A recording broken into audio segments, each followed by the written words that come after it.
Hi, welcome to this week's episode of the Digital Access Show. I'm Narelle, and yeah, I'm here every week.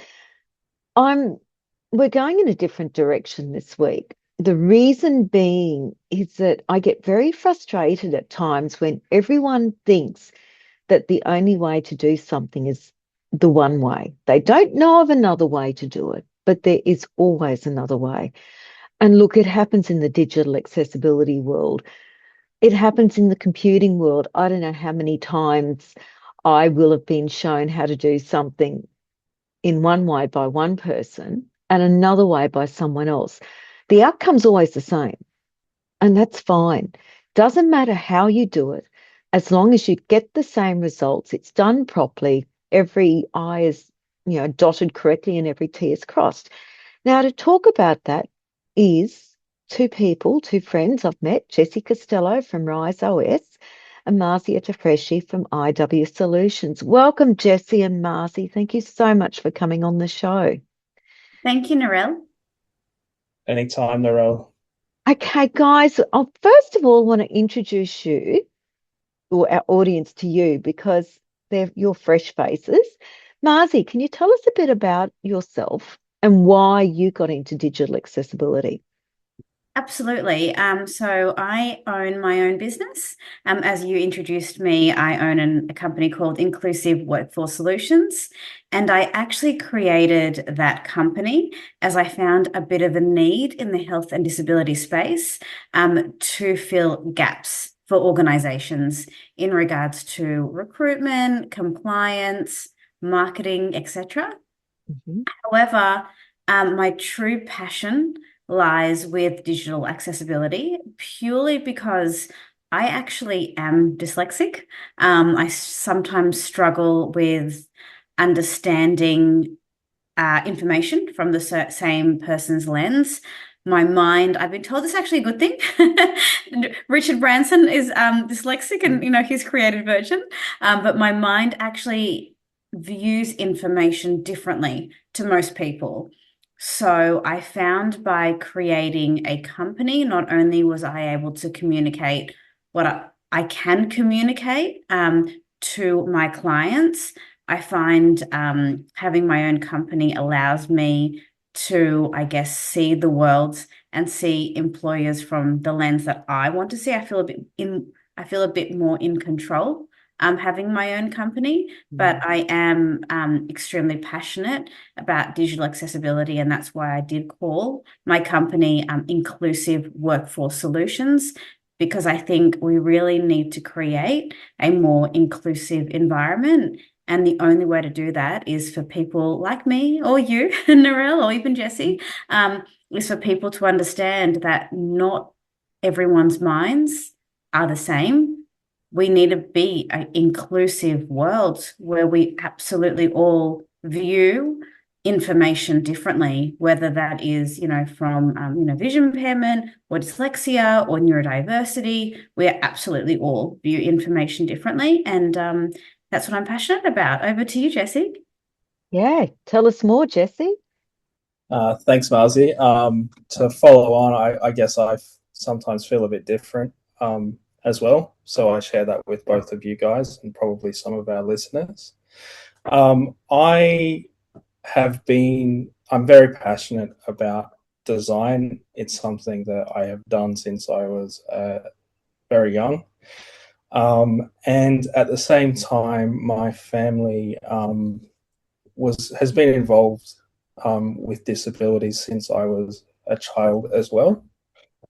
I went off to Europe in my 20s and did projects in design in all kinds of areas, doing product design, product development, not so much digital, but really, really, really sort of honed my craft.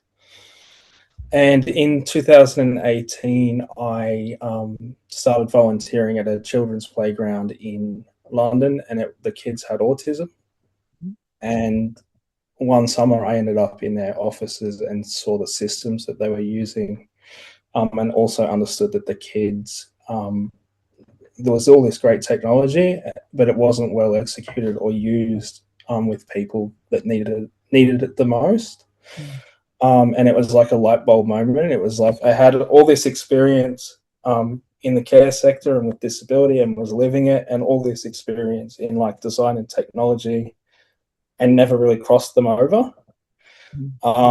So COVID sort of hit in 2019, and I came home and started working with NDIS providers building systems, and just became more and more like starting to get into that sector, sort of got more and more into digital accessibility, and then it kind of tears down to kind of getting towards like inclusive design, so designing for everyone, and letting that completely inform our practice.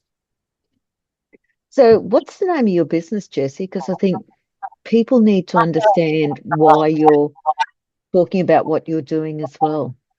Yeah, so the product we've built is called Rise, and it comes out of it's a compliance operating system for care providers, and it comes from understanding that all the providers were collecting data in their care, obviously to help the participant and put the participant first, but the provider themselves need to stay compliant and go through their audits, and identify that there's a gap between the data being collected and the actual audit that's taking place.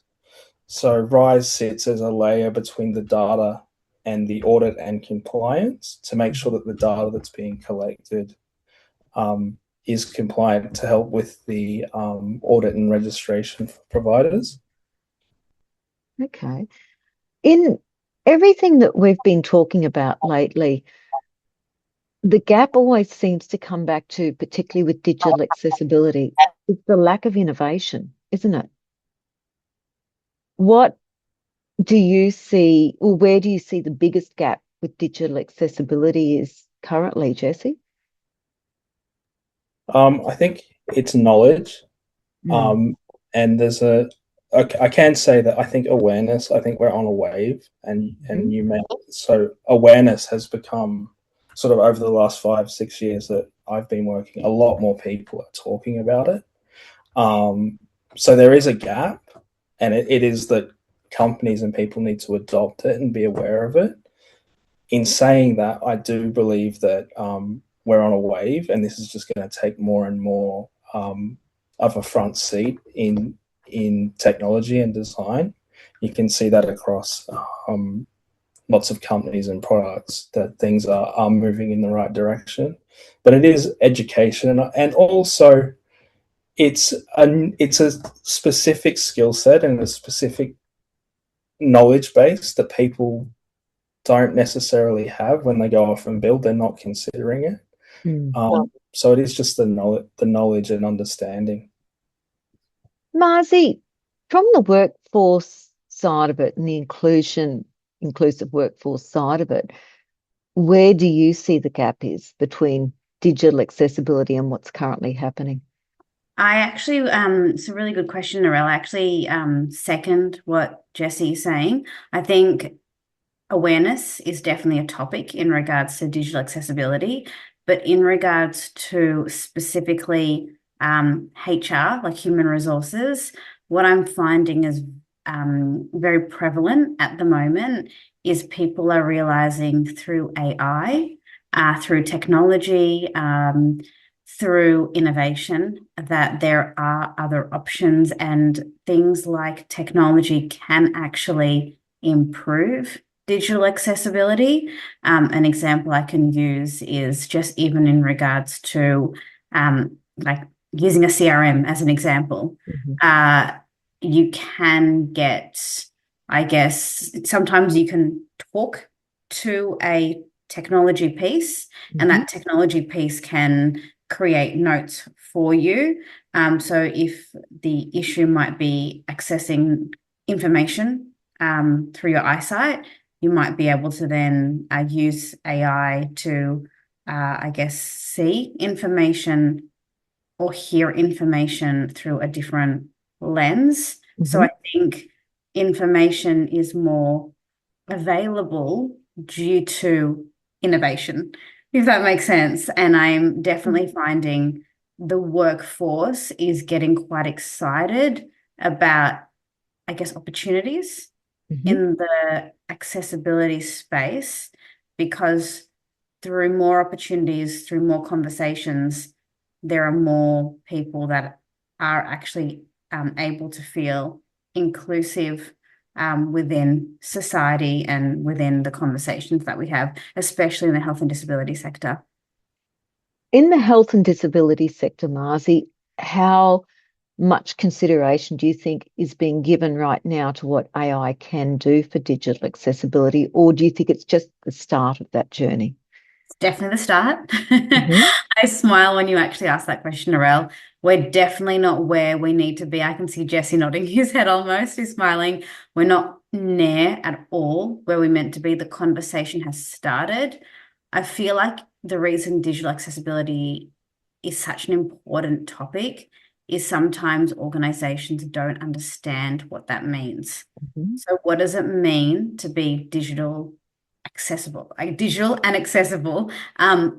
Companies often claim that they are accessible, but what does that actually mean? And that conversation has started. And this is where I think the most important thing at the moment is to speak to people with lived experience, because my idea of digital accessibility and Jess's idea of digital accessibility, such a tongue twister, Yeah. might be different to yours. I think so. That's why I say the conversation has started, because the definition isn't clear. And I think that's where we do need more people talking about what the actual needs are and what the innovation needs are, rather than going, hey, digital accessibility is an issue, we fixed it. But what does that actually mean? And I think that's where innovation plays a huge role. Because I guess the question is, what does it mean and how far can innovation and technology go? Jesse, answer that one for me. How's that for wimping out? Um, well, I think like thinking about it. So I don't know how far it can go. I think we're definitely going in the right place or the right direction.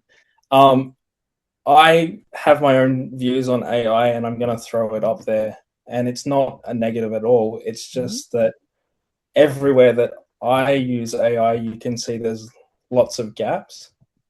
So I hear a lot of people saying, "Oh, AI is like a magic bullet," or "We use AI, we use AI, we're an AI product." But on the day to day, it takes a lot of patience and nuances to get things to work. Mm. However, if you are patient and you explore it, you can get there and you go, "Wow, this is great." But there's still, there's a bridge, and I think that bridge will always be there. Mhm. So the way that things are, it helps, but I think there's going to always be like a human intervention, and maybe the systems get better and better, but the next step will always be a human step. Mhm. um, and I don't know. I think like in terms of what the hope would be like a personalization. So Mhm. more personalization. If we could get out to a point where Narelle can get exactly the things that she needs, like you use lots of tools now, and it will be a combination of your own tools. But if AI, for example, could build you a custom tool for yourself Mhm. easily that you could easily tweak, I think that would be a fantastic outcome. And going on from there, I'm not sure how much further. But if you could just start to use the technology however you need to, not get locked into an operating system or a company's idea of what you need, I think that would be Mm. amazing. I actually agree with you there.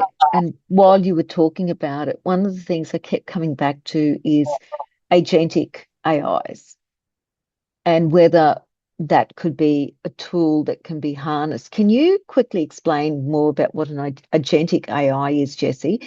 And do you think it can be harnessed to provide solutions that are quick? Because right now, as you said, AI is not necessarily the quickest way to do something at times, is it? No, so Agentic AI is an agent, a piece of AI that is trained on a specific need or set of tasks, and it is able to execute something based on really human language and instruction. So, like in a software development phase or in that process, you need a good data and a knowledge base for that agent to work on. You can set agents or agentic models in different areas. So one of them might be, like translation of an image for you, Narelle, into text. Yep. That might be like an agent flow, and you could rely on that and make it better and better and better. If we were looking at that model where it would be like a Narelle AI agent for Narelle or a series of agents, how it would work at the moment is we would collect as much information about Narelle as we could, and then we would let the agents work with Narelle's needs and understand her. And you do see that like in your work and everything, it starts to understand you, but in around your needs for accessibility and inclusion. So understanding that, and then maybe making an app specifically for Narelle. Something where you're missing, for example, when we're chatting on WhatsApp, and I put an image up, and you might have to ask for a text like description. So we might be able to create a little agent that does that for us. Okay, there's an image, read the image, and then give us a text description.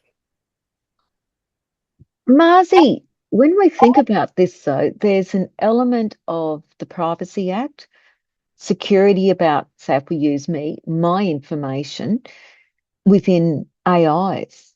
That's a risk, isn't it, really?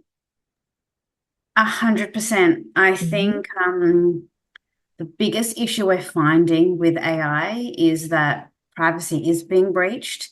Jesse made a very good comment, and he's 100% correct, that for any type of AI, robots only work for the information that you give them. Now, I'm currently managing 3 clients in the NDIS sector, and a lot of the information that I receive is quite private. So if we're talking about using AI to improve someone's, I guess, accessibility and inclusion into society, Jesse's 100% right. It would work so well, but the information that AI would have to ask for would really be breaching on confidential and privacy issues for AI to actually do a good job.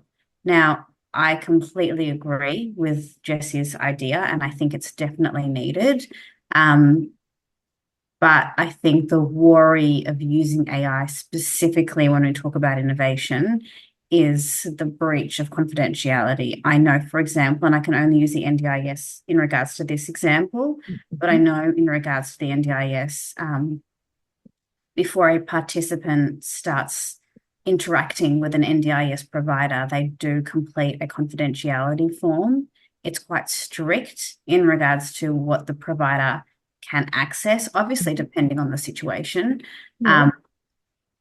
And although I guess everyday humans don't actually sign a confidentiality and privacy waiver, I think the fact that we make participants sign one actually highlights the need for the conversation around privacy and confidentiality. Because I personally wouldn't want AI to be able to help me purely because AI knows that I've got dyslexia. I think Narelle and Jesse both, you knew that I got to know you both first before I mentioned that I had dyslexia. So I think when we're talking about privacy and confidentiality, it would depend on the individual in regards to how much information they're willing to tell that AI function for then AI to start contributing to their life. Me personally, I wouldn't want AI to know that I have it. I function while pretending to society I don't have it, but that's obviously why I created a company, because me having it stopped me from growing within a private company. Jesse, if we look at that issue then of privacy, confidentiality, and AI, are there solutions that maybe could be developed in the future to cover that scenario? Great question, because I was almost going to just interject without the question. So there's a couple of things to consider, and it's hard doing software. And so one is like just data sovereignty. So everyone's like jumping on Claude or ChatGPT, other two probably most well-known models. And maybe people don't understand when they're using that data's most likely getting sent over to an American server or a server that's got a totally different set of laws to Australia and the NDIS and data and all of those things. One solution, you can run models, so local models. So for example, if we used that idea, Narelle, that we could potentially train some agents to help you specifically, you could buy a little Mac Mini or a little operating system and run a local model on that workstation. It doesn't go out to the cloud. It doesn't go anywhere. It stays on your system. It's all of your data. If you want to flush that computer down the toilet, you can. That would be a really interesting and really secure way to kind of put it in a silo and get away from that data breach and issues, because there are. I mean, it's like, how long is a piece of string? So I think I really do think about that as an opportunity. Like, hey, maybe for these organizations, for example, let's run the same way it used to run. You would have all your servers in an office. Let's go back to that and run a data server for that organization or that participant or whatever, so that you're in control of your data. Yeah, it's a whole interesting concept, because when we talk about innovation, we're really, I mean, when I grew up in the 70s, if someone had said mobile phones or computers like we use them now, yeah, you would have gone, oh, you reckon? And like AI would have been, Doctor Who style thing, the TARDIS and all of that stuff. It was inconceivable to most people. And what we're talking about now with innovation is saying, it's conceivable that it can happen. We can set up something, that one tool that could do everything I need, or one tool for those that have motor neurone disease or cerebral palsy, you name it. One tool could be doing so many more things that would make life more inclusive and accessible for everyone. It's really what we're saying, isn't it? It's I thinking outside the square. 100%. And I think ultimately the fact that we do have tools available to make the world more accessible and more inclusive is actually fantastic. However, I think the issue is just how much you want to rely on it. And I think as long as you don't rely on it too much to change the world, I think it's all positive. What's your thoughts, Jesse? Yeah, the same, in that what's the fallback? That's the big fear, right? And that happens to us all the time. Like, if my phone goes down, I'm in trouble because I don't carry bank cards and things like that anymore. I don't check maps. You would have to read a map. So that's really common. I think of this idea of like a pencil and paper in terms of designing a system. So, okay, we design all this technology, we use all this technology, we have a flow, it works really well. But what's the actual problem we're solving, and what's an analog version of that? Yeah.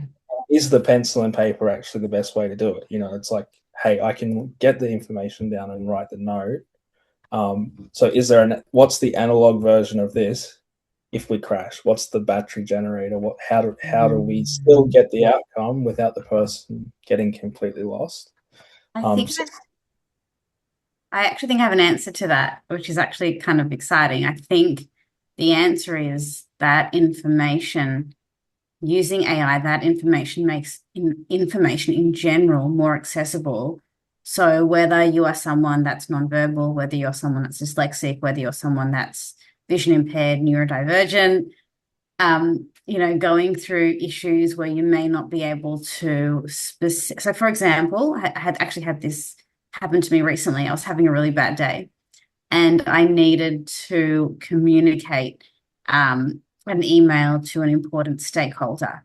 So I put that email into ChatGPT and I literally said, can you make this email more professional and friendly? Purely because I wasn't feeling very professional and friendly. So I feel like what AI can do is to make the world more exclusive and accessible, because it allows you to communicate when you don't want to communicate. So if I had sent a blunt email in regards to how I was feeling without AI, I might have lost that stakeholder. I was not feeling very good. But I think AI, through communication and innovation, allows the world to be more inclusive and accessible. That's my opinion. Yeah, I actually agree with you. Jesse, what's one thing that you would suggest to anyone that's listening in regards to what we've talked about, innovation, digital accessibility, AI? So I think what we're talking about is we're just talking about a better way to communicate and understand each other. And we are using AI more and more all the time and in our work. And we're like a team of 5 now, and actually communicating across a team of 5 is difficult. Like in a software sense, we might add a feature, then we have to go and write that down, and then someone else has to read it, someone else has to, and it gets you quickly get the Chinese whispers going on, or something gets forgotten. AI can capture that, put it out to everyone, and everyone's on the same page and understands. So it's a communication tool, I believe, and it's how we communicate. Like, we just break down those barriers to communication, so the message is clearer. It's not step 1, step 2, step 3. So that's where I think AI has got it just clears up messages, and helps people communicate without having to go down that sort of path of, hey, I'll send you an email, I'll do this.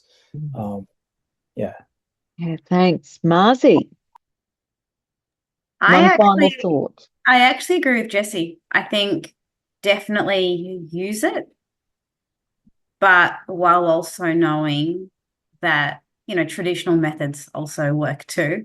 But I think my final thought is embrace technology, but still be a bit cautious. And I think that's what's exciting, is educating yourself, knowing that AI is an option, but just don't be 100% reliant on it. And that's my final thoughts. Thank you.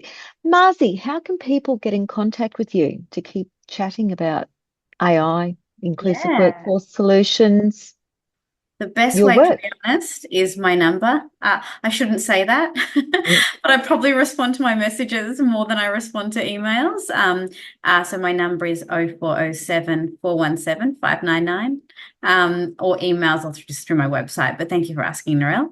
You're welcome. Jesse, how can people get in contact with you? LinkedIn's definitely become my sort of hub for communication. So just a quick search of my name, Jesse Costelloe, or the company Rise Health, and just connect there. And we can go from there. Oh, thank you. Thank you so much for being on the show today. I love talking about technology, innovation, and where we're going, because I find it very interesting as well. Now, if you like what we do, please like, subscribe, review, share. We love feedback, absolutely love feedback here on the Digital Access Show. And we will see you again next week. Bye-bye.